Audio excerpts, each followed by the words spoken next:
The Holy Gospel according to Mark. Glory to you, O Lord.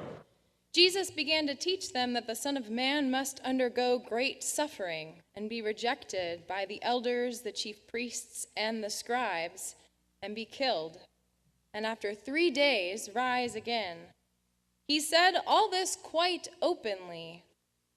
And Peter took him aside and began to rebuke him, but turning and looking at his disciples, he rebuked Peter and said, "Get behind me, Satan, for you are setting your mind not on divine things, but on human things." He called the crowd with his disciples and said to them, "If any want to become my followers, let them deny themselves and take up their cross and follow me. For those who want to save their life will lose it, and those who lose their life for my sake and for the sake of the gospel will save it. For what will it profit them to gain the whole world and forfeit their life? Indeed, what can they give in return for their life? Those who are ashamed of me and of my words in this adulterous and sinful generation, of them the Son of Man will also be ashamed when he comes in the glory of his Father with the holy angels." The Gospel of the Lord. Praise to you, O Christ.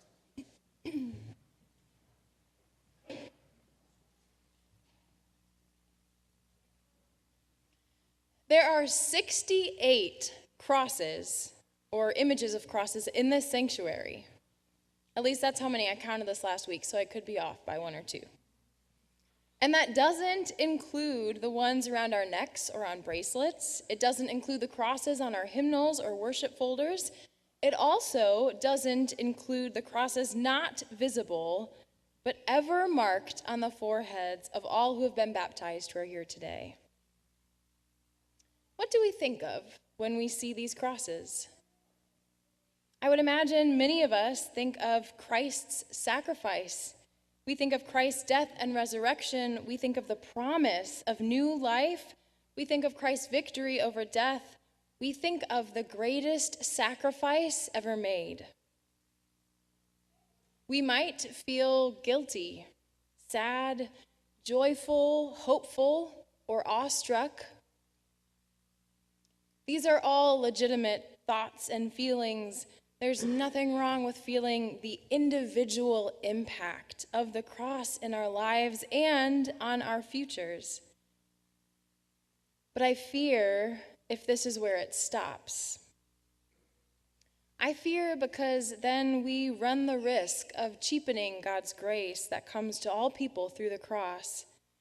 We run the risk of stopping short of living the Christian life to which our freedom and justification and forgiveness in Christ and the cross calls us. So, when we look at the cross, do we ever feel spurred on, moved to action? Do we ever look at the cross and think of the suffering in this world and the call in our own lives to pick it up and follow Jesus? Are we reminded that our life in Christ asks us to deny ourselves, to serve our neighbors, to live a life of sacrificial love, to pursue justice and peace for all people? Do we hear the call to bring the light of Christ to people in places of suffering when we look at the cross? In Christ's context, the cross was a device of Roman torture and power. Crosses were put up like billboards to advertise Caesar's all-encompassing, ever-present power and to serve as a constant threat to anyone who would dare stand up against him. That means to the disciples and the crowds to hear that they are to pick up their cross and follow Christ was to hear that they were required to die. We hear something similar in our baptismal theology, that we are to die to ourselves and rise to new life in Christ. New life, following the Messiah who suffers. What does it mean to take up our cross and follow Christ? I think that's a hard question to answer, and I think it looks somewhat different for each one of us. Maybe it means advocating for social justice. Maybe it means caring for creation in the way we buy our food, dispose of our waste, or shop for clothes. Maybe it means coming alongside people who are suffering, who are grieving, who are struggling to make ends meet, who are living under the weight of discrimination, and to hear their stories, and to offer Christ's love in tangible ways. One thing is certain: following Christ, taking up our crosses, is not a life of convenience. To pick up our crosses probably means we have to put something else down. To pick up our crosses means we have to look at the suffering in this world honestly, to see this world as it is, and not simply focus on what is to come. It means we have to name the fear and the hurt, which means that we have to fight the urge to ignore the latest news, the latest reports of violence. We have to refuse to see senseless violence as the norm. And we cannot give in to the hopelessness or the helplessness as much as we are tempted to throw up our hands and say, maybe it's not worth it. This world is broken. What can we do? Because after we notice the cross, look at it for what it is, and name the suffering, we then have to pick it up. Feel the weight of it on our bodies and in our lives, and move. Follow Christ to wherever God leads. To follow means to believe it doesn't end with the cross, but to hope against hope that there is good yet to come, that Christ, along with his disciples and followers across time and space, continue to desire and work for justice, peace, and life. We don't do it to secure our salvation. That comes to us through God's grace alone. But we do it to live the abundant life with which we are blessed. We know that our lives are tied up to and inseparable from one another. So where one person is not able to live the abundant life God promises, we all are unable to live that abundant life. It is in such circumstances that we're charged with speaking God's truth of justice and hope, to be present in the midst of suffering and brokenness, and to point to the hope we have in Christ, to work for justice, to bring healing and wholeness in ways that will always be incomplete and imperfect, but in ways that will nevertheless be life-giving. Our gospel text today comes immediately after Jesus asks the disciples who they say he is. Peter declares that Jesus is the Messiah, but that identity didn't mean what they thought it meant. Jesus would not take over power in conventional ways, but Jesus would suffer, die, and rise again. Clearly, this was a disturbing thought for Peter, and I can't blame him. But Jesus puts him in his place. Peter was right in saying who Jesus is, but Peter doesn't understand what that means for Jesus and for Jesus' followers.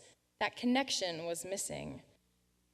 See, who we say Jesus is has serious implications for who we are, what path we follow, and how we live our lives. Who do you say Jesus is? It's a question that constantly needs to be answered with our very lives. That's what being a follower of Christ means. It's not just being able to come up with the right answer about who Jesus is. It's about following Jesus, enacting our identity in Christ, our baptism which has marked us with the cross of Christ forever. Please hear me when I say God doesn't call us to suffer. God is not saying that it's okay to be abused, disempowered, or mistreated. Jesus is calling us to follow him and to expect that that path will not always be easy. That following this radical missionary will take us to places where we don't want to go, will put us around people who we may not want to be around. There will be opportunities to suffer for the sake of the gospel, to put our lives on the line so that God's love might be made known, to deny ourselves and to focus on others. We belong to a long line of folks who, hoping against hope, believe in God's promises. The woman who left her family and home and traveled with her husband to a new and unfamiliar land, believing in God's promises, whose heart broke over the fact that she could not have children of her own, who made some pretty poor choices along the way, lying to various authorities and mistreating others out of jealousy, who even still was blessed by God to be mother of nations. Sarah, along with Abraham, Moses, Paul, Peter, Luther, Elizabeth Platts, and Barbara Andrews, the first women to be ordained in the Lutheran Church, Nelson Trout, the first African-American Lutheran bishop in the U.S. Yes, we belong to a long line of folks who, hoping against hope, believe. This is our collective history, full of saints and sinners just like us, who suffered for the sake of God's good news, who stumbled, who sometimes set their minds on human things and not on divine, and who kept their eyes on God, seeking to follow as best they could. So, how do we suffer for the sake of the gospel? Not suffering simply for the sake of suffering, but for the sake of the good news of Jesus Christ. On what do we set our minds? Lent is a season that calls us to speak plainly and openly. It's not an easy thing to do because we don't like being wrong. We don't like being uncomfortable, and we certainly don't like being rebuked. It's easier to write people off, to stop listening, to avoid difficult conversations. But I don't know everything. I don't have it all right. You don't know everything. You don't have it all right. We need each other, and we need people who aren't in this room. And we need to have difficult conversations and be uncomfortable sometimes. We will surely experience some rebuke, but a good rebuke now and then might just be what we need to refocus our lives. Notice, Peter wasn't kicked out of the group. Jesus did not leave Peter behind. Instead, Jesus tells Peter that he is needed to do God's work in this world, to feed the sheep, to tend the flock, to build the church, to spread the gospel to all nations, to lose his life for the sake of the gospel, and to find it again in God's promises. So, who do you say Jesus is?